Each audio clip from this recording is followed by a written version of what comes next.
no compromise.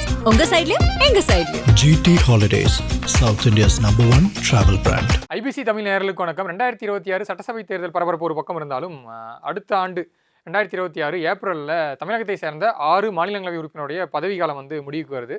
So அடுத்து திமுக கூட்டணியிலும் சரி அதிமுக கூட்டணியிலும் சரி யார் யார் வந்து மீண்டும் ராஜ்யசபாவுக்கு போக போகிறாங்க, புதுமுகங்களுக்கு யார் யாருக்கெல்லாம் வாய்ப்பு தர போகிறாங்கன்றதை பற்றி விரிவாக பேச ஐபிசி தமிழுடைய அரசியல் பிரிவு ஆசிரியர் ஜெயலானி நம்மளுடன் இணைந்திருக்கிறார். வணக்கம். வணக்கம் பிரபு. திமுகவில் மொத்தம் 4 பேர். அதிமுகவில் வந்து தம்பிதுரை, அப்புறம் தமிழ் மாநில காங்கிரஸில் வாசன், இவங்க 6 பேருடைய பதவிக்காலம் வந்து முடியுது. திமுகவில் வந்து திருச்சி சிவா, கனிமொழி சோமு, என்ஆர் இளங்கோ, அந்தியூர் செல்வராஜ், இவங்க 4 பேர். அப்புறம் அதிமுகவில் வந்து தம்பிதுரை, ஜி.கே. வாசன், இவங்க 6 பேரினுடைய பதவிக்காலம் வந்து முடியுது. இப்போ இதுக்கு தான் வந்து எலெக்ஷனை ஒட்டி இதுவும் வந்து ஒரு முக்கியமான விஷயமா வந்து பார்க்கப்படுது. ராஜ்யசபாவில் தமிழ்நாட்டினுடைய பங்கு அப்படிங்கிறது வந்து 18. 6 பேரினுடைய பதவிக்காலம் வந்து ஒரு காலகட்டத்தில் வந்து காலியாகும். இது இருக்கு இல்லையா, இது வந்து இந்த சைக்கிள் வந்து 96லையும் ஒரு முறை வந்து இந்த மாதிரி ஆச்சு. இந்த 6 பேர் இருக்காங்களே, 96லையும் வந்து ஒரு 6 பேருடைய பதவிக்காலம் இதே காலகட்டத்தில் முடிஞ்சது, தேர்தலுக்கு முன்னாடி. அப்போ தான் வந்து சட்டப்பேரவை தேர்தலும் மாநிலங்களவை தேர்தலும் வந்து ஒரே காலகட்டத்தில் வந்து கிளாஷ் ஆகிற மாதிரியான ஒன்று வந்தது. இப்போ 26 நடந்தது தான் 96லையும் வந்து நடந்தது. அதில் அதிமுகவுக்கு 5 எம்பிக்கள் கிடைச்சாங்க. ஒரு எம்பி வந்து காங்கிரஸுக்கு பீட்டர் அல்ஃபோன்ஸ் வந்து எம்பியாக எலெக்ட் ஆனார். ஸோ திமுகவில் கனிமொழி சோமு, என்ஆர் இளங்கோ, அந்தியூர் செல்வராஜ், திருச்சி சிவா, இந்த 4 பேரில் மீண்டும் யாருக்கு வாய்ப்பு, இல்லை யாருக்கு வாய்ப்பு மறுத்து புதுமுகங்கள் யாருக்கு வாய்ப்பு? திருச்சி சிவா வந்து கண்டிப்பாக ரிட்டைன் செய்யப்படுவார். ஏன்னா திருச்சி சிவா வந்து டெல்லியில் திமுகவினுடைய முக்கியமான முகங்களில் அவரும் ஒருத்தர். ஒரு ஐடியாலஜிக்கல் ஃபேஸாக வந்து அவர் இருக்கிறார். ஒரு முக்கியமான கொள்கை சார்ந்த நிறைய விவாதங்களில் திமுகவினுடைய தரப்பை ரொம்ப ஸ்ட்ராங்காக எடுத்து வைக்கிற ஒரு நபராக வந்து திருச்சி சிவா இருக்கிறார். இங்கே இப்போ சமீபத்தில் குடியரசு துணைத் தலைவர் தேர்தலுக்கான வேட்பாளராக திருச்சி சிவா முன்னிறுத்தப்படலாம் அப்படிங்கிற விஷயங்கள் வந்து பேசப்பட்டது. அப்போவே வந்து திருச்சி சிவா அந்த இடத்துக்கு அவங்க நகர்த்தாததுக்கு ரீசன், திருச்சி சிவா மாதிரியான ஒரு ஆள் வந்து நாடாளுமன்றத்தில் தேவை. நாடாளுமன்றத்தில் ஒரு திமுகவுக்கு தேவை அப்படிங்கிறத தாண்டி ஒட்டுமொத்தமான எதிர்க்கட்சிகளுக்குமே தேவை. ஒட்டுமொத்த எதிர்க்கட்சிகளினுடைய குரலாக பல நேரங்களில் வந்து நாடாளுமன்றத்தில் திருச்சி சிவா பேசியிருக்காரு. இப்போ சமீபத்தில் கூட ஒரு இதை பார்க்கலாம். அந்த வந்தே மாதர விவாதத்தில் திருச்சி சிவா பேசினது தான் வந்து பெரிய அளவிலான பேசு பொருளாச்சு. அவருக்கும் மத்திய இணையமைச்சர் எல்முருகனுக்குமான அந்த வாக்குவாதம் தான் வந்து பெரிய அளவில் போச்சு. ஸோ அப்படியான ஒரு வலுவான குரலாக திருச்சி சிவா இருக்கிறதுனால, கட்சியினுடைய சீனியராகவும் இருக்கிறதுனால திருச்சி சிவா வந்து ரிட்டைன் பண்ணப்படுறதுக்கான வாய்ப்புகள் நிறையவே இருக்குது. திருச்சி சிவா ரிட்டைன் பண்ணப்படுவார் அப்படின்னு தான் நான் நினைக்கிறேன். திருச்சி சிவா வந்து மறுபடியும் போவார். கனிமொழி சோமு வந்து இப்போ வரைக்கும் வந்த தகவல் வந்து எல்லாமே வந்து ஒரு மாதிரி 2 நிலைப்பாடுகள் கொண்டதாக. சட்டசபை மாநில அரசியலுக்கு திரும்புறதுக்கான வாய்ப்பு இருக்குது அப்படின்னு சொல்கிறாங்க. இல்லை வந்து அவங்க ரீட்டைன் செய்யப்படுவாங்க அப்படின்னு ஒன்று சொல்கிறாங்க. ஸோ அந்த இடம் வந்து ஒரு டவுட்டான இடத்துலேயே தான் வந்து நம்ம வைக்க வேண்டியிருக்கு. அடுத்து முக்கியமான MP NR Elango. NR Elango பற்றி பேசும்போது வந்து திமுகவினுடைய மாநிலங்களவை வேட்பாளர் பட்டியலை வந்து நம்ம 2016 பேசினா தான் என்ஆர் இளங்கோ பற்றி வந்து நம்ம ஒரு கிளியர் பிக்சருக்கு வந்து வர முடியும். 2016 சட்டப்பேரவை தேர்தல் முடிஞ்சு மாநிலங்களவை தேர்தல் நடக்குது. அதில் வந்து திமுகவுக்கு வந்து 2 எம்பிக்கள் வந்து கிடைக்கிறாங்க. அதிமுகவுக்கு 4, திமுகவுக்கு 2 பேரும் வந்து கிடைக்கிறாங்க.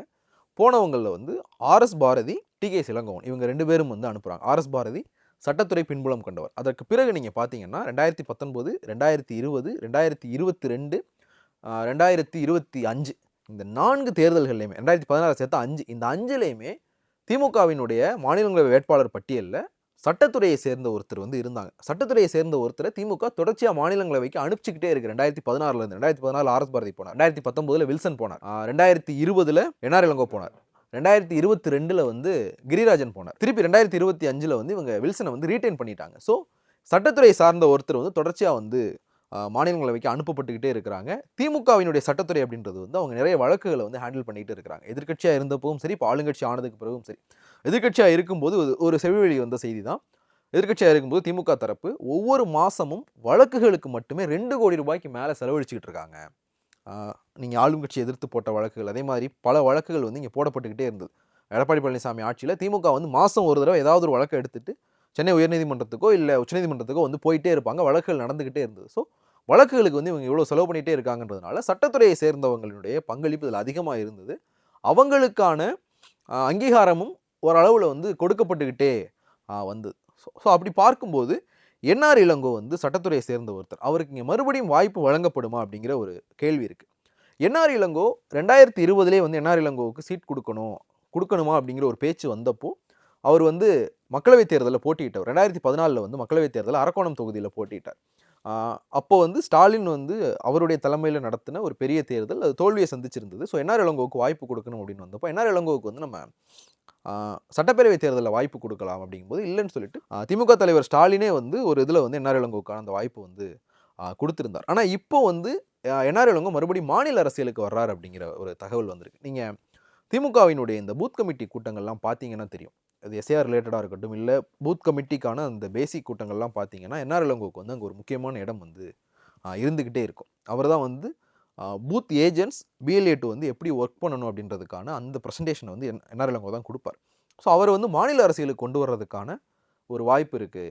சோளிங்கர் தொகுதியில் வந்து ஒரு போட்டியிடுவார் அப்படின்றாங்க. ஏற்கனவே அரக்கோணம் தொகுதியில் வந்து 2014 போட்டியிட்டவர் எம்பிக்கு. ஸோ சோளிங்கர் சட்டப்பேரவை தொகுதியில் என்ஆர் இளங்கோ களமிறங்கிறதுக்கான வாய்ப்புகள் வந்து நிறைய இருக்கு அப்படின்னு சொல்றாங்க.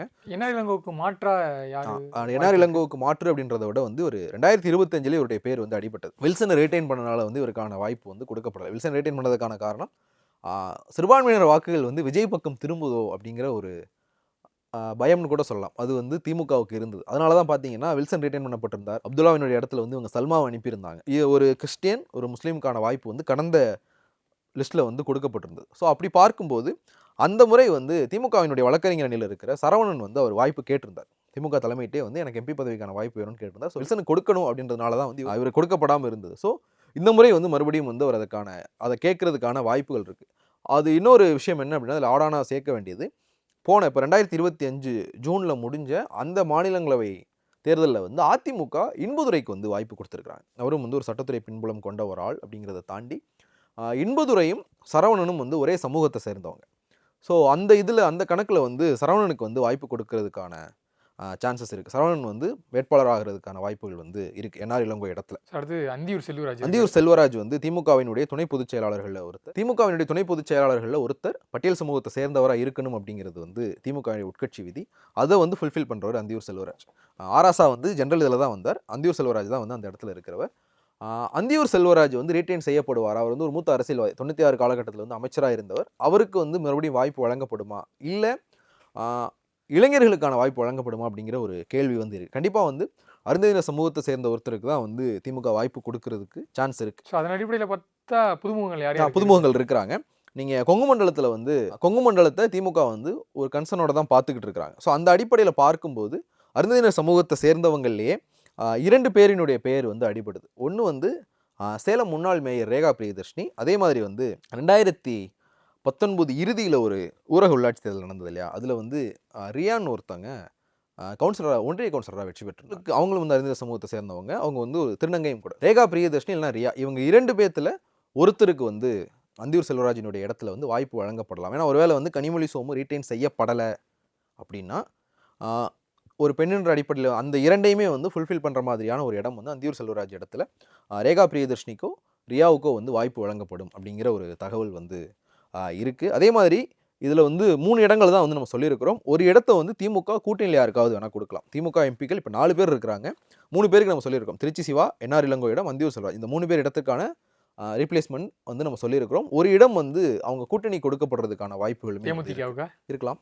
ஒருவேளை தேமுதிக வந்து கூட்டணிக்கு வர்றாங்கன்னா அவங்க ராஜ்யசபா இடம்ன்ற அந்த டிமாண்டோட தான் உள்ளே வருவாங்க. அவங்க 2 பக்கமே சரி, யார் ராஜ்யசபா கொடுக்குறாங்களோ அங்கே போகிறதான ஒரு மைண்டில் தான் இருக்காங்க. அப்படிங்கும்போது அந்த ஒரு இடம் தேமுதிகவுக்கு போக வாய்ப்பு இருக்குது. ஒருவேளை தேமுதிக அதிமுக கூட்டணியை வந்து சூஸ் பண்ணுறாங்க. அவங்க ஜனவரி 9ஆம் தேதி தான் சொல்லியிருக்காங்க. ஜனவரி 9ஆம் தேதிக்கு பிறகு அதுக்கான ப்ராசஸ் ஸ்டார்ட் ஆகும். ஒருவேளை அவங்க அதிமுக கூட்டணியை சூஸ் பண்ணிட்டாங்கன்னா திமுக கூட்டணியிலே வந்து வேறு சில கட்சிகள் கூட இதை கேட்கறதுக்கான வாய்ப்புகள் இருக்குது. திமுகவுக்குமே எம்எல்ஏ சீட்டை அவங்கள இது பண்ண வைக்கிறதுக்காக இதில் ஒரு இடத்த கொடுக்கறதுக்கான வாய்ப்பும் இருக்குது. அப்படின்றதுனால ஒரு இடம் வந்து கூட்டணி கூட போகலாம். ஸோ அதே போல் அதிமுக கூட்டணியில் தம்பிதுரை இருக்காரு, ஜி.கே. வாசன் இருக்காரு. ஸோ யாருக்கு கிடைக்கும், யார் ரீட்டைன் செய்யப்படுவார்? இல்லை அதிமுகலையுமே நான் ஒரு இடத்த தேமுதிகவுக்கு ஒதுக்கிறேன். ஒரு இடம் வந்து யாரோட இடம்? ஜி.கே. வாசனோட இடம். ஜி.கே. வாசன் அவங்க கூட்டணி கொடுத்த இடத்த வந்து அவங்க தேமுதிகவுக்கு கொடுக்கலாம். இதில் வந்து தேமுதிக எந்த கூட்டணிக்கு போக போகுது அப்படிங்கிறது நமக்கு தெரிஞ்சதுக்கு பிறகு தான் இதை வந்து நம்ம கிளியராக சொல்ல முடியும். இப்போ அதிமுகலே வந்து ஒரு இடத்த வந்து தேமுதிகவுக்கே கொடுத்துறேன். திமுகவில் வந்து தேமுதிக இல்லை வேறு ஏதாவது ஒரு கூட்டணி கட்சின்னு சொன்னேன். இந்த அதிமுகவில் வந்து நான் தெளிவாக தேமுதிகனே சொல்லிடுறேன். ஏன்னா அவங்க 2025 அந்த ராஜ்யசபா தேர்தலுடைய வேட்பாளர் பட்டியலை அறிவிச்சப்பவே 2026 வர ராஜ்யசபா தேர்தலில் ஒரு இடத்த தேமுதிகவுக்கு கொடுக்குறோன்றது வந்து அதிமுக அறிவிச்சிட்டாங்க. ஸோ அதிமுகவினுடைய அறிவிப்பின்படியே அந்த ஒரு இடம் தேமுதிகவிற்கான இடம். மிச்சம் வந்து ஒரு இடம் இருக்குது. அதில் தம்பிதுரை ரீட்டைன் செய்யப்படுறதுக்கே நிறைய வாய்ப்புகள் இருக்குது. ஏன்னா அதிமுகவினுடைய டெல்லி முகமாக தம்பிதுரை தான் நீண்ட காலமாக இருக்கிறார். 2009 அவர் தான் இருக்கிறார். 2006 வந்து ஒரு பர்கூர் எம்எல்ஏவாக ஜெயிக்கிறார். 2009 கரூரில் போட்டியிட்டு வெற்றி பெற்றார். திருப்பி 2014 வெற்றி பெற்று மக்களவை துணை சபாநாயகர் ஆகிறார். 2019 தோல்வி அடைஞ்சதற்கு பிறகு அதற்கு அடுத்த வருஷமே வந்து ராஜ்யசபாவுக்கு போயிட்டார். ஆனால் சிவி சண்முகம் வந்து 2022 போனதற்கு பிறகு சில விஷயங்களில் வந்து எடப்பாடி பழனிசாமி கூட அவர் போக ஆரம்பித்தார். அங்கே டெல்லியில் இருக்கிற சந்திப்புகள் எல்லாம் வந்து சிவி சண்முகம் வந்து பண்ண ஆரம்பித்தார். ஸோ யார் டெல்லி முகம் அப்படிங்கிறதுல 2 பேருக்கும் வந்து ஒரு கிளாஷ் இருக்குது. 2026 சட்டப்பேரவை தேர்தலில் சிவி சண்முகம் ஆப்வியஸாக வந்து இங்கே வரப்போகிறார், திருப்பி மாநில அரசியலுக்கு வரப்போகிறார். மயிலம் தொகுதியில் ஒரு போட்டியிட போகிறார். மயிலம் தொகுதிக்கு ஒரு வேட்புமனு தாக்கல் பண்ணியிருக்கிறார். அதிமுகவினுடைய மயிலம் தொகுதி வேட்பாளர் 99.99% சிவி சண்முகம் தான். அவர் 2021 மயிலத்தில் தான் நிற்க வேண்டியது. அவங்க அண்ணன் தான் வந்து மயிலத்தில் வேணால் விழுப்புரத்தில் நில்லுங்கன்னு சொல்லி நிற்க வச்சார். அதனால தான் அண்ணனும் தம்பியும் வந்து கொஞ்ச நாள் பேசாமல் கூட இருந்தாங்கலாம் தகவல் வந்து. ஸோ சிவி சண்முகம் மயிலத்தில் போட்டியிட போகிறார். ஒரு ஸ்ட்ராங்கான ஃபேஸ் வந்து அதிமுகவுக்கு டெல்லியில் வேணும் அப்படின்றதுனால அவங்க தம்பிதுரை ரீட்டைன் பண்ணுறதுக்கான வாய்ப்புகள் நிறையவே இருக்குது. ஸோ தம்பிதுரைக்கு தான் அந்த சீட் போகும். இது ஒரு 80% கன்ஃபார்ம்னு வச்சுக்கோங்களேன். இந்த அடுத்த ஒரு மாதத்துக்குள்ளே வேணால் இது மாறலாம். வேறு ஏதாச்சும் ஒன்று நடந்ததுன்னா வேணால் தம்பிதுரைக்கு பதிலாக வேற ஒரு நபரை வந்து கொண்டு வர வாய்ப்பு இருக்குது. கண்டிப்பாக பொறுத்திருந்து பார்க்கலாம். விரிவான தகவலுக்கு நன்றி. நன்றி பிரபு. No compromise. உங்க சைட்லயும் எங்க சைட்லயும். GT Holidays, South India's #1 travel brand.